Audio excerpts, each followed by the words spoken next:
Patriotic efforts में आप सभी का हार्दिक स्वागत है। नवल किशोर की ओर से आप सभी को सादर नमस्कार। कल मोदी जी ने एक स्टेटमेंट दिया मणिपुर के ऊपर। मणिपुर में अभी 2 दिन पहले ही वहाँ जो कई तरह के गुनाह हुए हैं, कई तरह के कुकृत्य हुए हैं, उनसे संबंधित एक वीडियो आया है जिसमें 2 महिलाओं को निर्वस्त्र परेड कराया गया है और यह भी आरोप है कि उनके साथ बाद में गैंग रेप भी हुआ, मॉब रेप भी हुआ। उस वीडियो को देखकर मोदी जी ने वक्तव्य दिया कि उनका हृदय पीड़ा और क्रोध से भरा हुआ है। इस जघन्य अपराध को अक्षम्य बताया उन्होंने और यह भी कहा कि इस घटना से न केवल पूरा देश बल्कि 140 करोड़ भारतीयों की बेइज्जती हुई है। उनके लिए उनको शर्मसार किया गया है। एक शर्मनाक घटना घटी। उन्होंने देश के सभी राज्य सरकारों को भी ये अनुदेश दिया कि कानून और व्यवस्था बनाने के लिए कड़े से कड़े कदम उठाए जाएं। और राजनीति अलग चीज़ है, वो तो होती रहती है, लेकिन महिलाओं की अस्मिता और जनता की सुरक्षा से बढ़कर राजनीति नहीं है। तो उनकी इस पीड़ा और उनके क्रोध में हम सभी शामिल हैं। देश में जो भी संवेदनशील नागरिक हैं उन सभी के हृदय में पीड़ा और क्रोध का समावेश जरूर हुआ होगा। दूसरी तरफ विपक्ष ने भी काफ़ी हंगामा किया है इस मुद्दे को लेकर और मणिपुर सरकार की बर्खास्तगी की मांग की है। घटना को शर्मनाक बताया है और कई तरह से निंदा की, आलोचना की है। ये निंदा करने वाले, आलोचना करने वालों में बहुत सारे विपक्षी नेता रहे हैं, जिसमें श्री अरविंद केजरीवाल जी, श्रीमती ममता बनर्जी, श्री मल्लिकार्जुन खड़गे, कांग्रेस के अन्य बड़े नेता सभी शामिल रहे।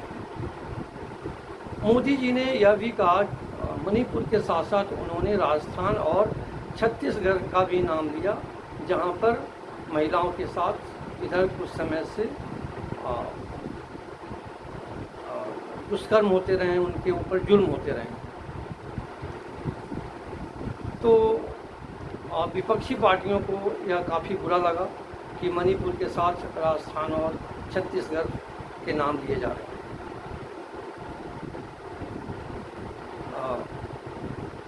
अब क्या है कि मोदी जी ने छत्तीसगढ़ और राजस्थान का तो नाम लिया, लेकिन पता नहीं क्यों वेस्ट बंगाल का नाम लेना भूल गए थे। और उनको याद दिलाने के लिए आज लोकसभा की सांसद श्रीमती लोके चटर्जी ने बंगाल में काफ़ी इमोशनल होते हुए, आंखों में आंसू लिए हुए, बंगाल में महिलाओं के साथ भी ऐसा हुआ है, इसका जिक्र किया। एक तो अभी जो लोकल इलेक्शन वहाँ हुए हैं उसमें एक महिला उम्मीदवार थी, इलेक्शन लड़ रही थी, उसको भी निर्वस्त्र करके टीएमसी के कार्यकर्ताओं ने और नेताओं ने परेड कराया, घुमाया। ऐसे बंगाल में इस तरह की घटनाएं होती रहती हैं, जिसको विपक्ष विशेषकर ममता बनर्जी नकारती रही हैं। अब एक तीसरा पक्ष है सुप्रीम कोर्ट। सुप्रीम कोर्ट के चीफ जस्टिस श्री चंद्रचूड़ जी ने तो बहुत ज़्यादा इसके ऊपर गुस्सा जाहिर किया है और अपने गुस्से में उन्होंने मणिपुर सरकार और केंद्र सरकार को धमकी भी दे दी है कि आपको कुछ समय हम देते हैं, अगर आप ठोस कार्रवाई कुछ नहीं करते हैं तो हम कार्रवाई करेंगे। चंद्रचूड़ जी ने यह भी कहा कि इस बीच जो कुछ भी सरकार ने मणिपुर में जो दंगे हो रहे हैं या जो हत्याएं हो रही हैं, जो बलात्कार हो रहे हैं, जो कई तरह के कुकृत्य हो रहे हैं, उनको रोकने के लिए सरकार ने अभी तक क्या क्या कार्रवाई की है उसकी रिपोर्ट हमें मिलनी चाहिए। और उन्होंने यह भी कहा कि सरकार यह सुनिश्चित करे, ऐसा क्या करेगी सरकार कि जिससे ये सुनिश्चित हो कि आगे से इस तरह की कोई घटना नहीं घटेगी, ऐसी कोई घटना न घटे, इसको सुनिश्चित करने पर जोर देकर चंद्रचूड़ जी ने एक बहुत बड़ा काम किया। लेकिन क्या ऐसा हो पाएगा? इसके लिए तो न्यायपालिका को अपनी संरचना में बदलाव करना होगा, अपनी प्रक्रिया में बदलाव करना होगा, और जो बहुत तरह के विशेषाधिकार न्यायपालिका ने अपने पास दबा रखे हैं, उन विशेषाधिकारों को त्यागना होगा। जो उनका कॉलेजियम सिस्टम है, जिसके कारण कुछ परिवारों में ही सुप्रीम कोर्ट के जज कन्फाइंड हो जाते हैं, कुछ परिवारों से ही सुप्रीम कोर्ट के जज सेलेक्ट होते हैं। इस कॉलेजियम सिस्टम को, इस परिवारवाद को भी खत्म करना होगा। जो हमारी वर्तमान लोकतांत्रिक शासनिक सामाजिक व्यवस्था है, उसमें श्रेष्ठता सबलता को मान्यता मिली हुई है, अहम को मान्यता मिली हुई है, अहंकार को स्वीकार किया जाता है।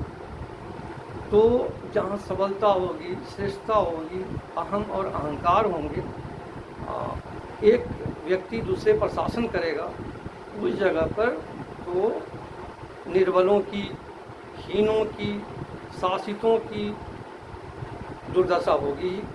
उसमें निर्वस्त्र घुमाया भी जाएगा, उनको उनके साथ दुष्कर्म भी किया जाएगा, उनकी निर्मम हत्या भी की जाएगी।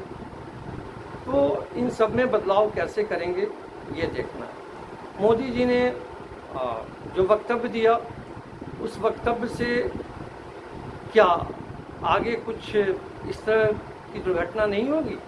क्या जो ये दुष्कर्म हो रहे हैं या जो निर्वस्त्र करके घुमाया जा रहा है, इस पर रोक लग जाएगी? वो कितनी सख्ती दिखाएंगे? इस सख्ती से इन पर रोक लगने वाली है क्या? अगर सचमुच में हल ढूंढना है ताकि हमारे भारत की महिलाओं की गरिमा बनी रहे, तो सत्ताधारी पार्टी को, जो विपक्ष की पार्टियां हैं उनको, विधायिका को, न्यायपालिका को और आम जनता को, सभी को इस पर गंभीरतापूर्वक विचार करना होगा। अपने अपने स्वार्थ त्यागने होंगे, लोभ और लालच त्यागना होगा, और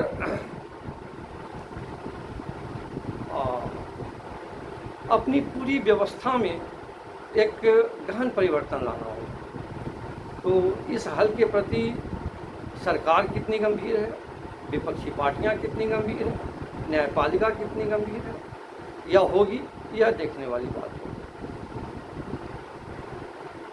जो ये निर्वस्त्र परेड कराने वाली बात आ रही है इन दिनों, इसकी शुरुआत तो 712 ईस्वी में उस समय हुई थी जब राजा दहीर को पराजित कर मोहम्मद बिन कासिम बहुत सारी महिलाओं को सिंध से अरब ले गया निर्वस्त्र रूप में, उनका वहाँ पर अरब में जाकर परेड कराया, मंडियों में बेचा।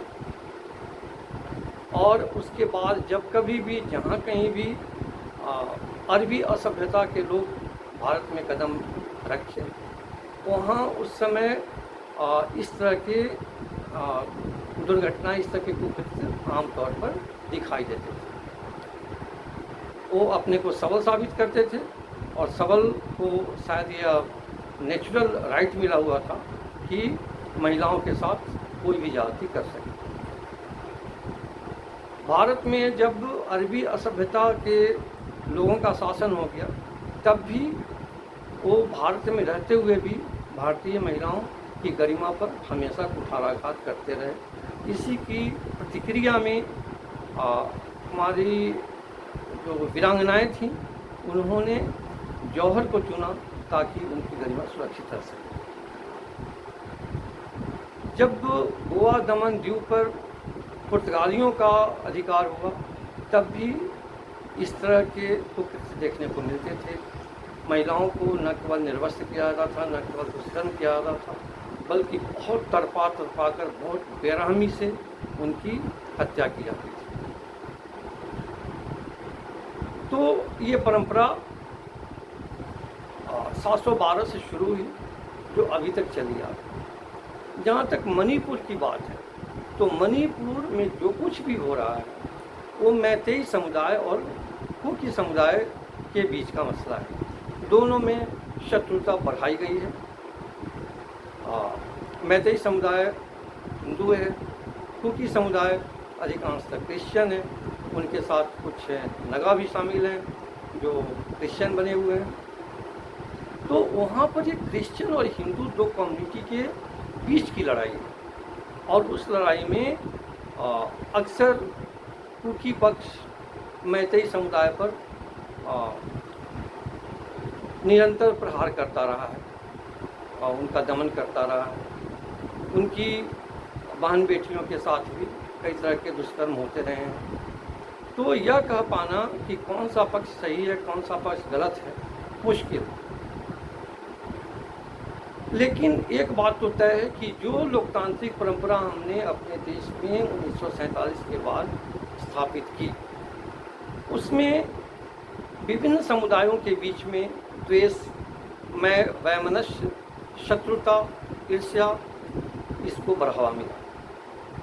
चाहे वह जातीय आधार पर हो, धर्म, पंथ, मजहब के आधार पर हो, क्षेत्रीय आधार पर हो, भाषाई आधार पर हो, जानबूझकर विभिन्न समूहों में शत्रुता पैदा की गई और उसका नतीजा भी हमें बीच बीच में देखने को मिलता था। भोगवाद को हमने इतना ज़्यादा बढ़ावा दे दिया है अनियंत्रित कि उसके कारण भी हमारी महिलाएं विशेष रूप से आक्रामताओं की शिकार होती रहीं। इन तमाम पहलुओं पर हम सभी को सोचना होगा। हम जो जन सामान्य हैं इन्हें भी सोचना होगा, इन्हें भी अपनी सोच बदलनी होगी, इन्हें भी अपनी बहुत सारी ख्वाहिशों का त्याग करना होगा, तभी हमारी बहन बेटियां सुरक्षित रह सकती हैं। हल ढूंढना है, समस्याओं को सही ढंग से समझना है, उनके कारणों का विस्तृत रूप से पता करना है और कोई ना कोई रास्ता हमें निकालना ही पड़ेगा। सबको सुनिश्चित करना पड़ेगा कि आगे से ऐसी कोई भी घटना न हो, न किसी महिला की गरिमा लांछित हो, न किसी का अपमान हो, न किसी की हत्या हो, न किसी के साथ कोई दुष्कर्म हो। ऐसे सभी कुकृत्यों पर रोक लगनी चाहिए और इस रोक के लिए हम सभी को प्रयास करना पड़ेगा। आज के लिए इतना ही, अगले वीडियो में फिर मिलते हैं। नमस्कार।